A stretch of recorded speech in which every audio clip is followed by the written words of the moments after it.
दोस्तों नमस्कार।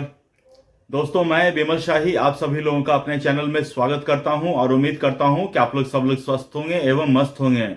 सभी राष्ट्रवादियों और सनातनियों से ये निवेदन रहेगा कि आप लोग मेरे चैनल को सब्सक्राइब कर लीजिए और वीडियो को लाइक एवं शेयर भी कीजिए। दोस्तों कल रात को पश्चिम बंगाल के मालदा में कुछ ऐसी घटनाएं हुई हैं जिससे कि पूरा का पूरा देश हिल चुका है और इसी के बारे में हम लोग बात करने जा रहे हैं कि पूरा का पूरा मामला क्या था और ये पश्चिम बंगाल चुनाव 2026 को किस तरह से प्रभावित कर सकता है। दोस्तों जैसा कि आप लोग सब जानते हैं कि पश्चिम बंगाल में चुनाव होने जा रहा है और चुनाव से पहले एसआईआर का काम भी चल रहा है और एसआईआर के काम में जो लॉजिकल डिस्क्रिपेंसी वाला जो कैटेगरी था उसका जो निपटारा का काम है वो जुडिशियल ऑफिसर्स, सुप्रीम कोर्ट द्वारा गठित जुडिशियल ऑफिसर्स इस काम की निपटारे को देख रहे हैं। अब दोस्तों क्या हुआ कि मालदा डिस्ट्रिक्ट में कल ये अफवाह फैलाया गया या कुछ लोगों को ये पता चला कि यहाँ के चुनाव भवन में जुडिशियल ऑफिसर्स एसआईआर का काम कर रहे हैं और बहुत सारे लोगों के नाम काटे जा रहे हैं। तो ऐसा जैसे लोगों में ये अफवाह फैला तो बहुत सारे लोग जो हैं उस जहां पर अधिकारी जुडिशियल ऑफिसर जो थे वो एसआईआर का काम कर रहे थे वहां पर लोगों की भीड़ पहुंचना शुरू हो जाता है। दोपहर से ही लोगों की भीड़ पहुंचना शुरू हो जाता है और शाम होते होते इतने भारी संख्या में बहुत भारी संख्या में लोग वहां पहुंच जाते हैं और लोग वहां सिर्फ पहुंचते नहीं हैं, माइक लेकर बाजा लेकर पहुंचते हैं। जिस तरह से मैंने बंगाल फाइल्स फिल्म में देखी थी, बाजा लेकर लोग अपने अपने समुदाय के लोगों को संबोधित करते हैं, वैसा कुछ सीन था और रात के 11 बजे तक ऐसा ड्रामा चलता रहा। पूरा का पूरा नेशनल हाईवे लोगों ने जाम कर दिया।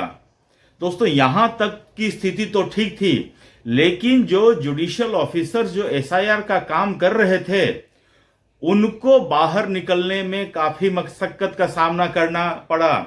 जो उन्मादित भीड़ थे, जो टीएमसी के गुंडा लोग थे, वो इतने गुंडागर्दी पर उतार आए कि उन्होंने जुडिशियल ऑफिसर्स के गाड़ियों के साथ धक्का मुक्की की, गाड़ियों के शीशे तोड़े गए और उनमें से कई जुडिशियल ऑफिसर्स जो थी वो महिला भी थी।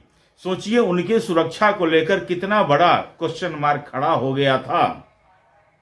उसके बाद जब मामला जो है प्रशासन के हाथ से निकल जाता है तब रात के 11 बजे पैरामिलिट्री की फोर्सेस आती हैं और जुडिशियल ऑफिसर, सातों जुडिशियल ऑफिसर्स को सुरक्षित तौर पर वहां से निकाला जाता है। सोचिए इन पूरा घटनाक्रम को संभालने के लिए कलकत्ता हाई कोर्ट के चीफ जस्टिस को रात भर जागना पड़ा और लोगों को इंस्ट्रक्शंस देने पड़े, डीजीपी, आईजी, डीआईजी सबको इंस्ट्रक्शन देने पड़े, तब जाकर वो जुडिशियल ऑफिसर्स जो हैं वहां से सुरक्षित निकाले जा सकें। बस दोस्तों एक कल्पना मात्र करके देखिए कि अगर वो जुडिशियल ऑफिसर्स नहीं होते, वो सिंपल चुनाव आयोग के अधिकारी होते, तो क्या ममता बनर्जी की पुलिस इतनी काबिल है या इतनी काबिल थी कि उस उन्मादी भीड़ से अधिकारियों को निकलने दिया जाता? नहीं निकलने दिया जाता। मैं अपने वीडियो से कई बार कह रहा हूं कि इस तरह का गुंडागर्दी करना ममता बनर्जी की सबसे बड़ी ताकत है और ममता बनर्जी इसी के सहारे आगे बढ़ रही है। ममता बनर्जी अपने भाषणों में ज्यादातर लोगों को धमका रही है या डरा रही है, हिंदूज को धमका रही है कि जब तक मैं हूं तब तक तुम लोग सुरक्षित हो, अगर जिस दिन मैं नहीं रहूंगी ये लोग 1 मिनट में तुम्हारा सफाया कर देंगे। इस तरह से बंगाल के हिंदुओं को ममता बनर्जी डरा रही हैं। उसके बाद ये बोल के डरा रही हैं कि अगर बीजेपी आ जाएंगे तो तुम्हारा मांस, मछली, मुर्गा खाना बंद करवा देंगे बीजेपी वाले। इस तरह से चुनाव थोड़ी ना होता है। दोस्तों अब जब से ये पूरा मामला रात भर चला है और आज सुबह में सुप्रीम कोर्ट ने इस मामले के ऊपर संज्ञान ले लिया है। संज्ञान में सुप्रीम कोर्ट ने साफ शब्दों में, स्पष्ट शब्दों में ये कहा है कि पश्चिम बंगाल में कानून व्यवस्था नाम की कोई चीज नहीं है। दोस्तों, जब सुप्रीम कोर्ट ने जुडिशियल ऑफिसर्स के थ्रू एसआईआर करवाने की बात कही थी तो टीएमसी के लोग बड़े खुश थे। वो कह रहे थे कि ये चुनाव आयोग का नाकामी है कि सुप्रीम कोर्ट उनके अधिकारियों को नकारा निकम्मा समझते हैं, इसीलिए वो जुडिशियल ऑफिसर्स को लगा रहे हैं। अब जुडिशियल ऑफिसर्स अगर एसआईआर का काम देख रहे हैं और लोगों का नाम काट रहे हैं तो ये टीएमसी जो है इस तरह से उन्माद फैलाकर अपने लोगों का नाम जुड़वाना चाह रहे हैं। मैंने पहले ही कहा था कि टीएमसी जो है नींद बेचकर झुकनी खरीद रही है। जो काम चुनाव आयोग बहुत आसानी से कर सकता था, उस काम को ममता बनर्जी और टीएमसी ने अपने लिए बहुत मुश्किल भरा काम करवा लिया। क्योंकि चुनाव आयोग तो 1 मिनट के लिए मान भी सकता था कि अगर कुछ है, लेकिन जुडिशियल ऑफिसर्स तो जो हैं उनको जो डॉक्यूमेंट में दिखेगा, डॉक्यूमेंट से एक शब्द भी इधर उधर हुआ, खेल खत्म, आपका नाम कट गया। चुनाव आयोग तो फिर भी आपका नाम जोड़ सकता था। अगर किसी का नाम अमित है और उसका स्पेलिंग में मिस्टेक है तो चुनाव आयोग तो फिर भी उसको देख सकता था। लेकिन जुडिशियल ऑफिसर्स तो अगर नाम में मिसमैच हो रहा है, मतलब कि कोई उपाय ही नहीं है, तो ही जाकर इतने लोगों की कैटेगरी का नाम कटा है। अब देखिए दोस्तों, ये इस मुद्दे के बाद सुप्रीम कोर्ट ने तो कहा, सुप्रीम कोर्ट ने इस मामले की सीबीआई और एनआईए से जांच की बात कही है और कही कि इसका सुपरविजन हम स्वयं करेंगे। सोचिए दोस्तों, बीच चुनाव, रनिंग चुनाव, पूरा फुल फ्लेज माहौल में चुनाव हो रहा है, चुनाव प्रचार जोरों पर है और किसी राज्य में इस तरह की घटना घट जाती है तो सोचिए उस राज्य के मुख्यमंत्री के लिए कितना बड़ा एम्बैरेसमेंट का सिचुएशन हो सकता है। वहां पर लॉ एंड ऑर्डर सबसे बड़ा इशू है, वहां पर घुसपैठिए सबसे बड़ा इशू है, वहां पर फर्जी वोटर सबसे बड़ा इशू है और ये सारा घटनाक्रम जो है वो बीजेपी के दावों की हवा दे रहा है। वो बता रहा है कि बीजेपी जो दावा कर रहे थे वो बिल्कुल सही दावा कर रहे थे।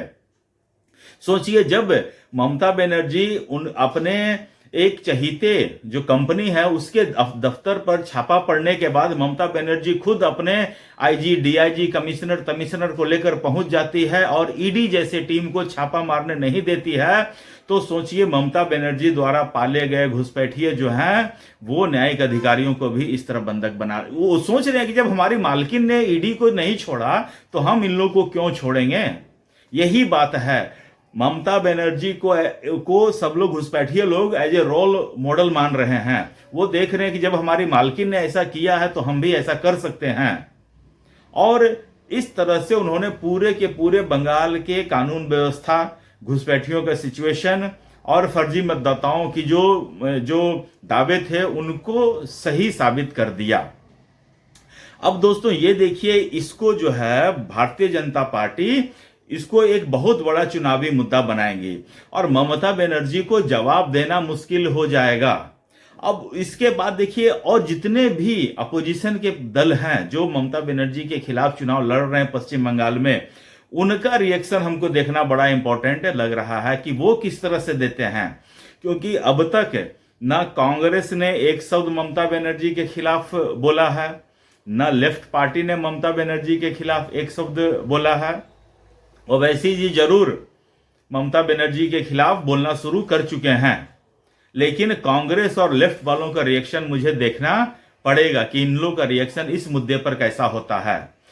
दोस्तों, यही सिचुएशन पूरे के पूरे पश्चिम बंगाल को ममता बनर्जी ने एक तरह से मिनी बांग्लादेश बनाकर छोड़ दिया है। सोचिए, आज जुडिशियल ऑफिसर्स, सुप्रीम कोर्ट द्वारा नियुक्त जुडिशियल ऑफिसर्स के साथ ये इस तरह का कांड हो रहा है, तो सोचिए कि बंगाल में पुलिस क्या इन घुसपैठियों के सामने मालदा, मुर्शिदाबाद में किसी प्रकार का एक्शन ले पाते होंगे? सवाल ही नहीं है, सवाल ही नहीं है। तो ये सारा सिचुएशन ममता बनर्जी ने बना के रखा है और ये सारा चीज जो है ना, ममता बनर्जी की बौखलाहट भी दिखा रही है। कि ममता बनर्जी इतने सारे भीड़ को एक समय में एक साथ इकट्ठा करके मोबिलाइज करके भेजना, इसका मतलब ये एक सुनियोजित कार्यक्रम था। वरना जुडिशियल ऑफिसर्स एसआईआर के काम को अंतिम रूप दे रहे हैं, इसकी जानकारी बाहर लीक कैसे होती है, ये भी एक बहुत बड़ा सवाल है। और इसके ऊपर मतलब नियम सही से जांच होना चाहिए और इसकी तह तक जाना बहुत जरूरी है, तो ही जाकर ये मामले पर कुछ बात बन सकती है। ममता बनर्जी एक हारी हुई लड़ाई लड़ रही है और अपने हार को बचाने का हर संभव प्रयास करती हुई मुझे दिख रही है, पर मुझे नहीं लगता है कि उनका प्रयास सफल हो पाएगा। मुझे नहीं लगता है कि ममता बनर्जी 2026 में मुख्यमंत्री बनेगी। मुझे लगता है कि वो हारेगी और बहुत बुरी तरह से हारेगी। दोस्तों, तो आप मुझे कमेंट करके बताइए कि क्या जो मालदा में जो घटना हुई है, क्या ये लोकतंत्र के लिए अच्छा है या खराब है? आप मुझे कमेंट करके बताइए। तब तक आप लोग अपना ख्याल रखिए, स्वस्थ रहिए, मस्त रहिए। नमस्कार, बाय।